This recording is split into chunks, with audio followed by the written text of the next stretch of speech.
2018년 마지막 주일 예배에 오신 여러분들을 진심으로 환영합니다. 시작이 있으면 끝이 있습니다. 만사가 다 그런 것 같습니다. 모든 일에 그 끝마무리를 잘해야 하는 것처럼 예수님을 믿는 믿음의 성도의 삶도 마무리를 잘 해야 하는데요. 우리 바울 서신의 디모데후서 4장 7절은 이렇게 바울이 고백을 하고 있습니다. 나는 선한 싸움을 싸우고 나의 달려갈 길을 마치고, 그냥 마친 것이 아니라 우리가 믿음의 선한 싸움을 싸워야 한다는 것을 고백하고 있는데요. 나의 달려갈 길을 마치고 믿음을 지켰다. 믿음을 지키는 것이 너무나 소중하고 값진 일이라는 것입니다. 그러면 바울이 달려간 그 길, 그 믿음의 길은 어떤 길이었는가? 그 답을 사도행전 20장 24절은 이렇게 우리에게 들려줍니다. 내가 달려갈 길과 주 예수께 받은 사명, 곧 하나님의 은혜의 복음을 증언하는 일, 이 일을 마치려 하면은 나의 생명조차 조금도 귀한 것으로 여기지 아니하노라, 그렇게 말씀했습니다. 바울이 주님 안에서 믿음을 지켰던 것은 다른 것이 아니었습니다. 하나님의 은혜의 복음을 증언하는 일이었습니다. 그 일을 잘, 믿음의 길을 끝까지 완주했다고 바울은 그렇게 고백하고 있습니다. 이런 고백이 여러분과 저의 삶 속에, 또한 마지막 2018년도 한 해를 보내면서 이 주일 예배 가운데 그 은혜가 우리 가운데 임하기를 주님의 이름으로 축원해드립니다. My only aim is to finish the race and complete the task the Lord Jesus has given me, the task of testifying to the good news of God's grace. 그의 생명조차 조금도 귀한 것으로 여기지 않았던 그 바울의 신앙의 고백이 참 우리에게 엄청난 챌린지로 다가옵니다. 무엇 때문에 그렇게 생명조차 귀한 것으로 여기지 아니하고 끝까지 믿음의 경주를 완주할 수 있었을까요? 여러 가지 이유가 있을 것입니다. 그 중에 하나를 소개하도록 하겠습니다. 바울은 하늘의 상을 바라본 인물이었습니다. 계시록 22장 12절은 이렇게 얘기합니다. 보라, 내가 속히 오리니 내가 줄 상이 내게 있다. 여러분, 예수님은 어떤 분이세요? 우리에게 주시고자 하는 상들, 주고 싶은 상들이 너무나 많이 계신데 그 상은 누가 받는가? 믿음의 경주를 끝까지 잘 완주한 사람이 받는 그런 상이라는 것을 얘기합니다. 여러분, 상 받는 거 좋아하시잖아요. 학창 시절에 또 사회에서 어떤 상이든 상을 받게 되면 기분이 좋아집니다. 그런데 예수님이 속히 오셔서 여러분과 저에게 줄 상이 있다고 얘기합니다. 그런데 그 상은 누구나 받는 상이 아닙니다. 각 사람에게 그가 행한 대로 갚아주리라, 그렇게 말씀했습니다. Look, I'm coming soon. My reward is with me, and I will give it to each person according to what they have done. 주님 앞에 우리가 섰을 때 하나님께로부터 우리가 상을 받지 못한다면 얼마나 그것이 수치스러울까 생각해 보았습니다.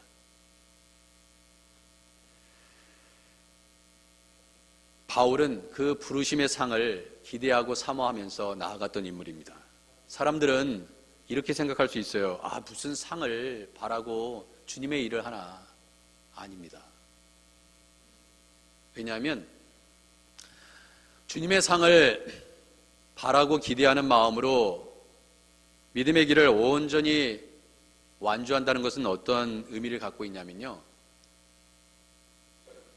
그 사람이 바로 믿음의 사람이라는 것을 성경은 증언하고 있습니다. 그리고 그 예수님은 그 상을 주기 위해서 이미 레디되어 있는 분이라고 그렇게 성경은 말씀하고 있는 것입니다. 어찌 주님께로부터 오는 그 상과 세상의 상이 비교의 대상이 될 수 있겠어요? 될 수 없습니다. 빌립보서 3장 14절은 표대를 향하여 그리스도 예수 안에서 하나님이 위에서 부르신 부름의 상을 위하여 달려가노라. 그렇게 바울은 얘기했습니다. 상 받기 위해 열심히 일하는 것, 그것은 순수성을 잃어버린 것 아닌가 이렇게 생각할 수 있을지 모릅니다. 그러나 그렇지 않습니다. 주님 안에서 여러분들이 열심을 품고 주님이 주실 상을 기대하면서 헌신하는 것은 참으로 믿음 있는 사람들의 믿음의 행위라는 것입니다. 절대로 세상적인 욕심이 아니에요. 우리에게는 거룩한 그러한 욕심이 있어야 한다고 성경은 얘기합니다. 그것이 바로 믿음이라고 얘기해요. 자, 그러면 왜 제가 이렇게 말씀드리느냐, 그 증거를 대보겠습니다. 히브리서 11장 6절에 이렇게 얘기합니다. 믿음이 없이는 하나님을 기쁘시게 하지 못하나니. 여러분, 믿음은 너무나 중요한 거예요. 왜냐하면 이 믿음은 하나님을 기쁘시게 할 수 있는 길이기 때문에 그렇습니다. 그러면 믿음이 없이는 하나님을 기쁘시게 하지 못하노니 하나님께 나아가는 자는 반드시 그가 계신 것과 또한 그 다음이 뭐예요? 그가 자기를 찾는 자들에게 상 주시는 이심을 믿어야 할지니라. 믿음이 뭐냐? 자기를 찾는 자들에게 상 주시는 이심을 믿는 것, 그것이 믿음이라는 거예요. And without faith it is impossible to please God. 여러분, 믿음이 없으면 하나님께서 상을 주시는 하나님, 믿음을 온전히 지켜서 마지막 날에 상을 주시는 그 하나님 것을 바라보지 않으면 하나님을 기쁘시게 할 수 없다는 뜻입니다. Because anyone who comes to him must believe that he exists, and then he rewards those who honestly seek him. 상 주심을 바라보는 것, 그것이 믿음이라는 거예요. 바울은 정확하게 이 부분을 지적하고 있습니다. 여러분, 교회에서 봉사한다고 여러분들에게 어떤 다른 물질적인 대가를 주지 않습니다. 오히려 하나님께 받은 바 은혜를 예물을 통해서 받은 만큼 하나님께 돌려드리도록 그렇게 성경은 기록하고 있고, 그것이 예배요, 그것이 제사였습니다. 그리고 받은 바 은혜가 많으면 힘이 겹도록 하나님께 드리고, 또 드릴 것이 없으면 몸으로 시간을 내어 하나님께 자신의 마음, 하나님을 얼마나 사랑하는지를 표현하는 것입니다. 그런데 여러분, 어떠한 상을 받기를 원하세요? 상도 여러 가지 종류가 있을 수 있습니다. 그런데 오늘 한 가지 여러분에게 소개하는 이 상은 바로 데살로니가전서 2장 19절에 기록하고 있는 상입니다. 이 상은 어떤 상이냐? 우리의 소망이나 기쁨이나 자랑의 면류관이 무엇이냐? 소망이나 기쁨이나 자랑의 면류관, 이 면류관이라는 것은 상을 의미합니다. 그러면 이 상은 무엇이냐 하면, 그가 강림하실 때 우리 주 예수 앞에 너희가 아니냐. 상은 다른 상이 아니다. 바로 여러분과 제가 우리 하크네시아 교회에서 함께 섬기면서 함께 동역하며 믿음이 부족한 사람을 믿음으로 이끌어주고 그렇게 서로를 섬겨갔던 그런 한 분 한 분, 그런 분들이 여러분의 상이라는 거예요.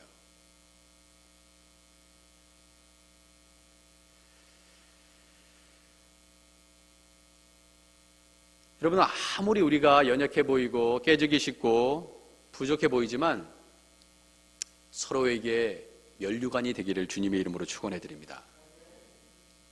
여러분, 그 면류관을 빼앗겨서는 절대로 안 됩니다.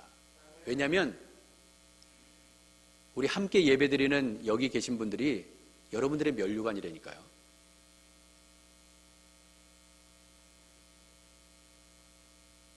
스캇 소울즈 목사님, 이 목사님은 이전에도 한번 몇 번 소개한 적이 있었습니다. 이분은 팀 켈러 목사님과 동역을 오랫동안 하셨던 분이에요. 지금은 테네시주의 내슈빌의 크라이스트 프레스비테리언 처치의 목사님이신데요. 그분이 책을 쓰셨는데 제가 정말 읽었기 때문에 제가 들고 나온 거예요. 제가 인용하는 책들은 대부분 거의 다 읽은 책이에요. From Weakness to Strength. 연약한 자리에서부터 그 강한 자리까지 뭐 대충 이렇게 번역할 수 있을지 모르겠습니다. 이 책을 소개를 하면서 보통 이제 여러분들이 책을 읽으시면 추천의 글이라는 글들이 그 앞에 서두에 나옵니다. 이 책을 꼭 한번 읽어보세요. 그러니까 다 서점에서 이렇게 보면서 뭐 인터넷 뭐 아마존.com에 가서 이렇게 책을 보면서 다 읽을 수는 없잖아요. 그러니까 이제 서두를 읽어보면은 추천의 글이 있습니다. 그러면 그 글의 내용을 읽어보면 도움이 되는데 이 스캇 소울즈 목사님이 쓴 이 From Weakness to Strength라는 책의 내용을 추천하면서 어떤 분이 추천했냐면 스코티 스미스라는 목사님이에요. 물론 뭐 저는 잘 알지 못하는 목사님이긴 하는데 이분이 이 스캇 소울즈 목사님의 이 책을 소개하면서 이렇게 얘기하고 있습니다. 나는 소울즈 목사님이 쓴 이 책의 가치를 믿어 의심하지 않는다. 왜냐하면 그가 점점 더 그리스도와 자신의 약점, weakness, 이 약점을 자랑해온 모습을 20년 이상 동안 곁에서 지켜보았기 때문이다. 그렇게 얘기합니다. I trust Scott to write these books because for 2 decades I've had the honor of watching him increasingly boast in Christ and his own weakness. 스캇 소울즈 목사님의 20년, 저도 이제 사실 미국에 처음 왔을 때 내슈빌이라는 곳에 유학을 왔거든요. 그래서 잘 압니다. 내슈빌이라는 뭐 마치 제2의 고향 같아요, 저한테는. 근데 이분이 여기서 목회를 하시는데 그의 인근에 또 다른 그 교회를 담임하시는 그 목사님이 추천의 글을 쓴 것입니다.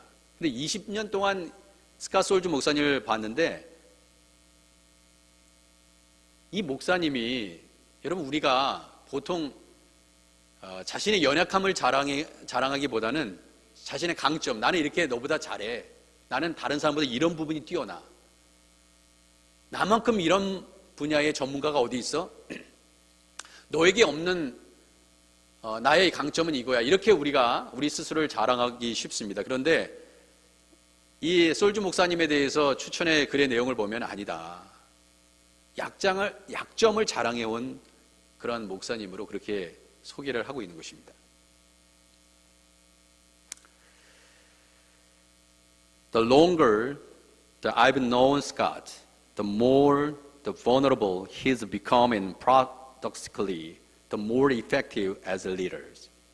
And he's allowed me the privilege of walking with him during some of his most challenging seasons as a leader. But I've also experienced Scott's willingness to enter the brokenness and vulnerability of other leaders as well, named me. 이게 무슨 말이냐면 그 소울즈 목사님을 알면 알수록 더 많은 약점이 그에게 눈에 들어왔다는 것입니다. 그런데 아이러니하게도 그는 점점 뛰어난 리더가 되고 있었다는 것을 20년 동안 지켜봤다는 거예요. 그리고 더 감사한 것은 리더로서 가장 힘든 시기에 그가 목회를 하면서 가장 힘든 시기에 자신과 동행하는 특권을 그가 내게 허락해 줬다는 것입니다. 그리고 소울즈는 나 같은 다른 리더들의 망가짐과 약함 속으로 기꺼이 들어와 주었다 하는 것입니다. 여러분, 우리는 보통 주님의 일을 감당하면서 가까이 하면 할수록 그 사람의 강점보다는 처음에는 이제 강점이 있다고 생각해서 가까이 갔는데 알고 보니까 그 사람의 연약한 부분이 점점 드러나는 것입니다. 여러분 보통 그렇지 않아요? 뭐 가까이 갈수록 그의 강점이 막 드러나고 그의 좋은 점이 막 드러나기보다는 멀리서 봤을 때는 되게 좋아 보여요. 그죠? 근데 가까이 가면 갈수록 그의 허물과 연약한 부분이 드러나기 마련입니다. 마치 두 분의 목사님의 관계가 이러했다 하는 것을 볼 수 있습니다.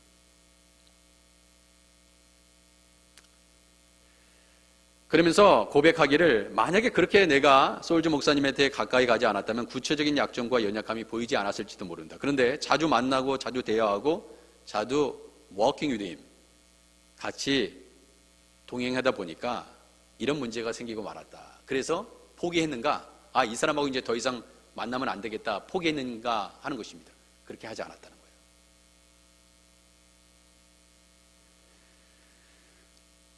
우리는 그러한 모습을 발견할 때, 이 사람 참 괜찮은 사람이라고 생각해서 만나기 시작했는데 단점이 발견되고 연약한 점이 발견되기 때문에 곧 실망하고 나서 이 사람 더 이상 만날 사람이 아니구나 하고 포기하는 경우도 있습니다. 그러나 두 분의 목사님의 관계는 그렇지 않았다는 거예요. 우리가 주님 안에서 교회에서 봉사하고 같이 동역도 합니다. 같은 부서에서 일하기도 합니다. 왜? 시편 84편 10절의 말씀처럼 주의 궁정에서의 한 날이 다른 곳에서의 첫날보다 나은즉 악인의 장막에 사는 것보다 내 하나님의 성전 문지기로 있는 것이 좋사오니.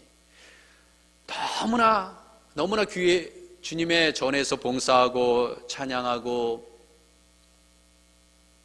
주님의 일을 감당하는 것이 너무 기쁘기 때문에 교회에서 만난 사람들과 같이 동역을 하는데, 그럼에도 불구하고 같이 동역하면서 상처도 받게 됩니다. 그런데 이로 인해서 주님의 일을 많이 하고 헌신을 하는데도 내 마음에 진정한 기쁨이 없어요. 여러분, 그럴 때가 참 많이 있죠. 그리고 모든 것을 다 놓고 싶어요. 너무나 피곤해. 좀 쉬고 싶고, 기도하는 것도 너무나 좋은 일이라는 것을 알면서도 너무나 육체가 따라가지 않습니다. 아마 2018년도 한 해를 마감하는 이 시점에 그런 생각을 참 많이 하실 거예요. 저도 마찬가지입니다.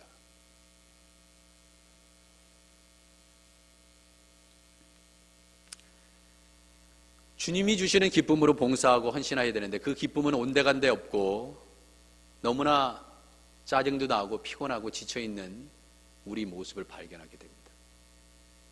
주님을 찬양하는데도 기쁨이 별로 없는 것 같습니다. 이 문제의 원인을 소울즈 목사님과 스미스 목사님 사이의 관계에서 저는 발견하게 되었습니다.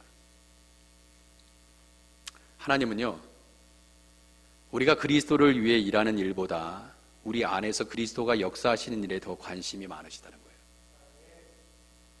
근데 일하는 그 자체가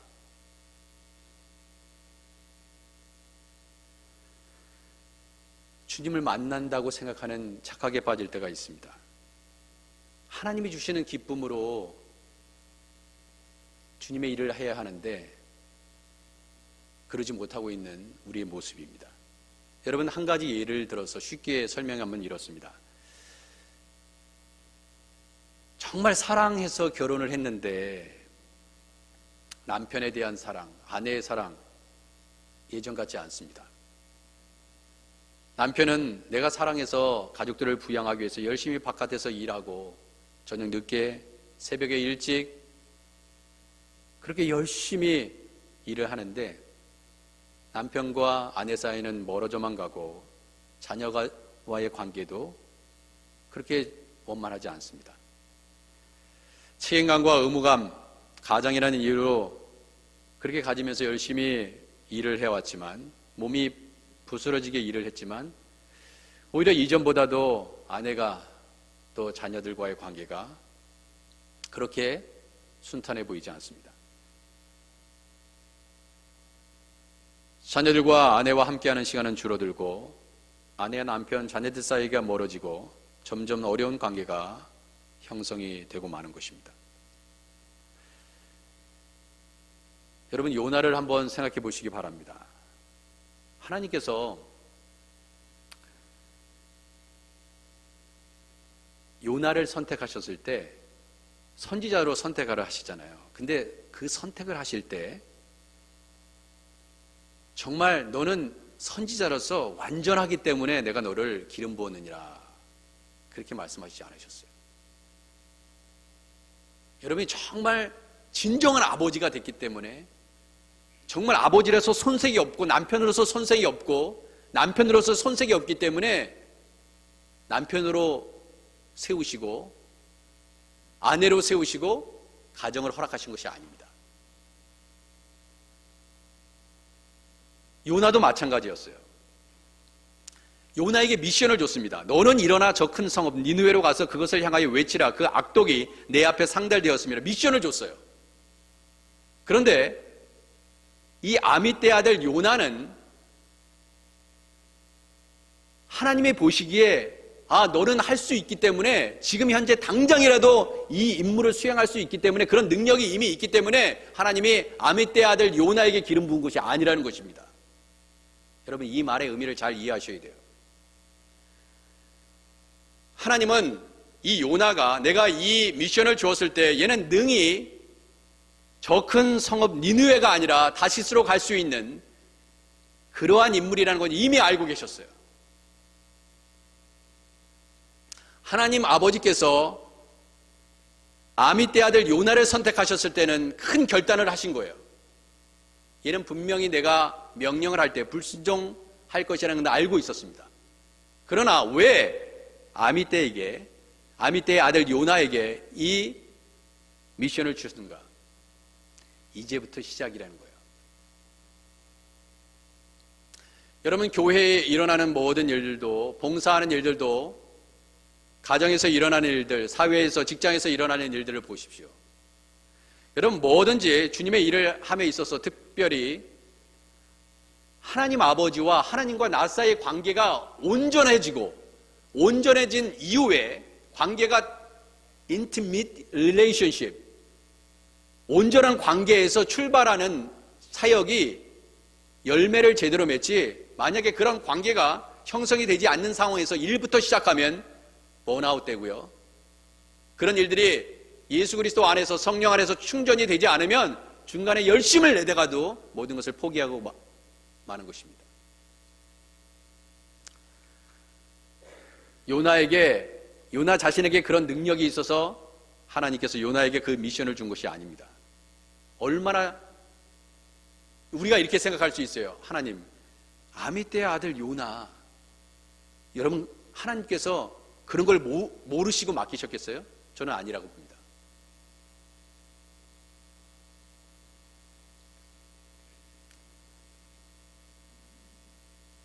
하나님은 우리에게 그 미션을 주고 너 죽어라 이렇게 말씀하시는 것이 아니에요. 이젠 내가 너와 함께 하리라는,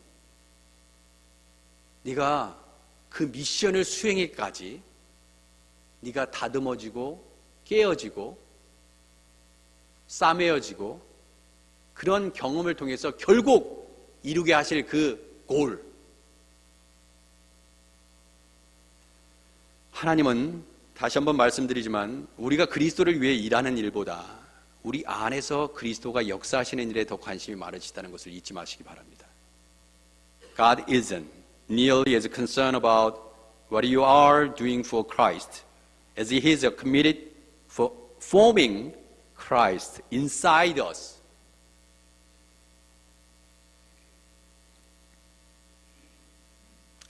요나에게 어떤 거룩한 미션이 주어졌을 때 그것은 그에게 대단한 능력이 있기 때문에 맡긴 것이 아니라 너는 나와 함께 하여야, 내가 너를 도와주어야 그 일을 할 수 있고 내가 그 일을 할 수 있도록 너를 다듬어서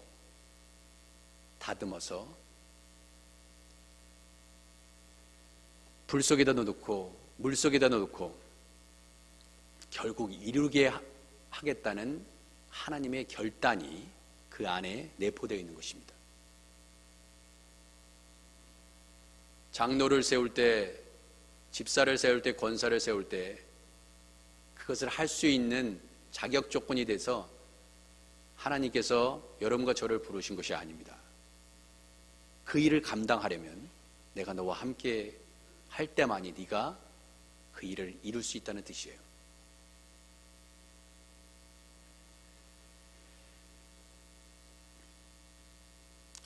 여러분, 나와 동역하는 사람이 나보다 월등하기 때문에 동역하는 것이 결코 아닙니다. 주님의 일을 하다가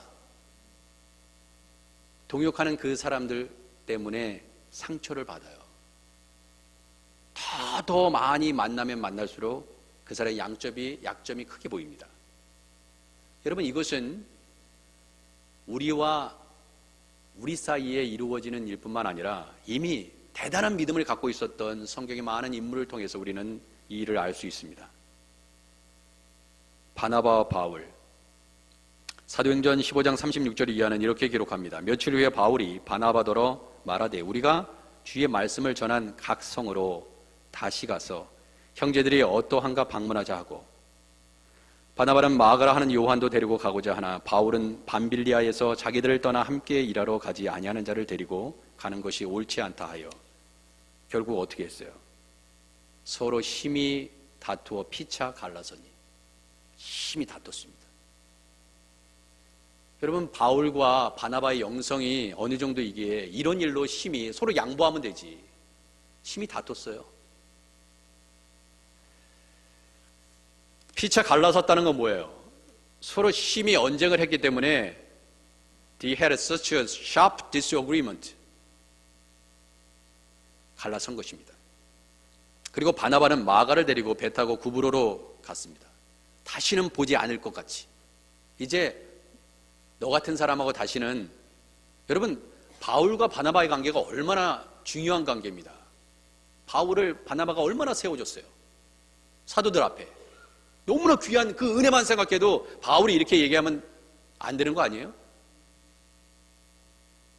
바울은 신라를 택한 후에 형제들에게 주의 은혜의 부탁함을 받고 떠나 수리아와 길리가로 다니며, 그런데 결론은 뭔지 아세요? 이렇게 심하게 다퉜는데도 불구하고 하나님은 절대로 손해보지 않으십니다.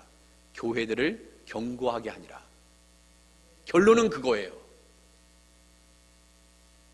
두 사람은 원수처럼 갈라져 버렸는데 교회들은 견고히 세워갑니다.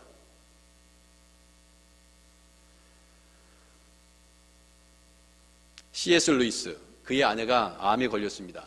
죽어가는 아내의 조의를 보면서 C.L. 루이스가 남긴 글이 있습니다. 참 감동적인 글인데 제가 잠시 소개하도록 하겠습니다. 무엇이든 사랑하려면 위험에 노출될 수밖에 없다. To love at all is to be vulnerable. 여러분, 사랑하면 위험에 노출되는 거예요. 왜냐하면 사랑하는 사람이 여러분에게 상처를 줄 수 있기 때문에 그렇습니다. 내가 사랑하면 사랑하는 사람이, 정말 그토록 사랑한 사람이 상처를 주면 내가 사랑하지 않은 사람이 상처를 주는 거하고 비교할 수 없는 거예요. 무엇이든지 사랑하려면 마음이 괴롭고 심하면 찢어질 각오를 해야 합니다. 여러분, 결혼해서 행복한 날만 상상하면서 내 남편이 잘할 거라고 생각해요. 내 아내가 너무나 잘할 거라고 생각합니다. 그렇죠? 그러한 신기루를 보면서 우리가 결혼할 수 있어요. 그렇지만 사실 그렇지 않습니다. 현실은 그렇지 않아요. 결혼을 한다는 것은, 사랑을 한다는 것은 그 사람이 나를 마음을 아프게 하는 때가 올 수 있다는 것도 전제하는 거예요. 그럼에도 불구하고 사랑을 이어가겠다는 고백입니다. 그것이 결혼이에요.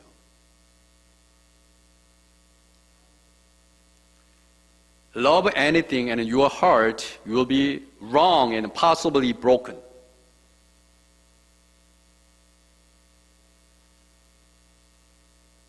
상처 없이 안전하게 지키고 싶다면 아무한테도 마음을 주지 말라. 여러분, 상처받기 싫으세요? 그 누구도 만나지 마세요. 교회에서 봉사하지 마세요. If you wanted to make sure keeping it intact, you must give it to no one, not even an animal.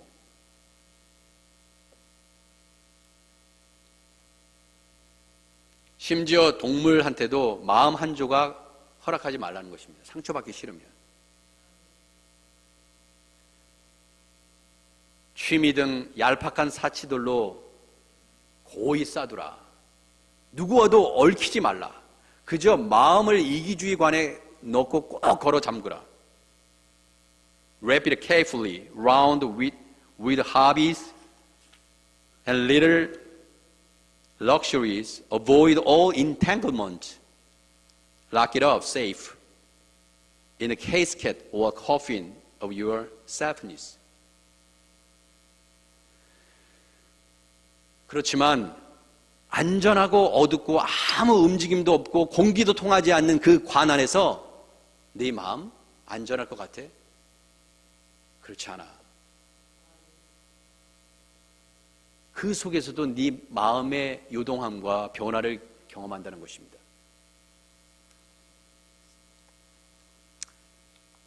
상처를 입지는 않지만 부수고 뚫어서 바로 잡을 수 없게 단단히 굳어져 버리는 마음. But in that casket, safe, dark, motionless, airless, in your change. 그 속에서도 안전하지 않아요. It will not be broken. It will become unbreakable, impenetrable, irredeemable. To love is to be vulnerable. 여러분, 사랑이라는 것은 쉽게 얘기해서 위험에 노출시키는 거예요. 그걸 각오하는 것입니다. 지난 금요일 저는 금요 기도회 가운데 말씀을 선포했습니다. 그 말씀이 뭔지 기억하시죠? 누가복음 6장 12절. 이때에 예수께서 기도하시러 산으로 가사 밤이 새도록 하나님께 기도하시고 밝음에 그 제자들을 부르사 그 중에서 12를 택하여 사도라 칭하셨으니 밤새도록 기도하셨어요. 그리고 12를 택하시고 사도라 칭하셨습니다. 곧 베드로라는 이름을 주신 시몬과 그의 동생 안드레와 야고보와 요한과 빌립과 바돌로메와 마테와 도마와 알페오 아들 야고보와 셀롯이라는 시몬과 야고보의 아들 유다. 좋아요, 여기까지. 그런데 예수를 파는 자들 가룟 유다까지 선택하셨습니다. 예수님 도대체 뭘 하셨어요? 밤새도록 그렇게 기도하시고 택하신 게 가룟 유다입니까? 여러분, 예수님은요 상처받을 각오를 하신 거예요.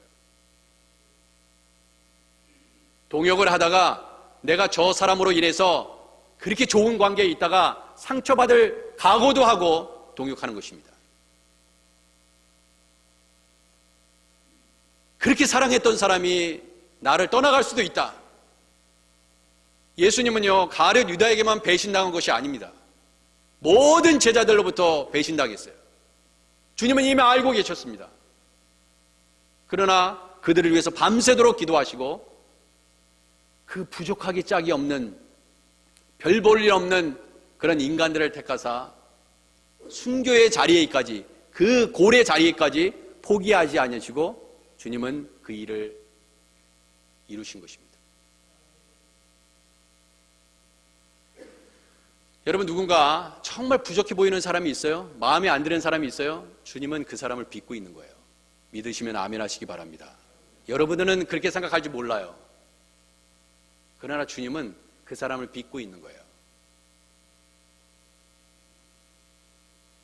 바울, 교회를 핍박하는 자였기에 바울은 고백합니다. 내가 사도로 칭함을 받을 수 없는 자이다. 나의 나되는 것은 주님의 은혜라고 고백합니다. 여러분, 이 고백의 의미가 무엇일까요? 한 해를 되돌아보면서 아쉬움이 많이 남는 그런 한 해였습니다. 더 열심히 봉사할 수 있었는데, 더 서로를 친절히 여기며 더 축복할 수 있었는데, 나로 인해서 많은 사람들이 상처받고 그로 인해서 힘들어하는 그런 모습도 보게 됩니다. 그러나 주님은 2019년 새해를 열어가면서 이러한 희망의 메시지를 줍니다. 누가복음 13장 8절에 대답하여 이르되 주인이여 금년에도 그대로 두소서 내가 두루 파고 걸음을 줄이니. 하나님은 다시금 우리에게 기회를 주실 거예요. 올해 설사 여러분들이 아쉬움이 있는 그런 부분이 있다 하더라도 주님은요 말씀하십니다. 내가 다시 너를 두루 파고 내가 너에게 걸음을 줄 거야. 내년에 풍성한 열매를 맺도록. 그러한 은혜를 사모하며 나의 나된 것은 주님의 은혜인 것을 고백하며 한 해를 잘 마무리 지으시기를 주님의 이름으로 축원해 드립니다. Redeeming love.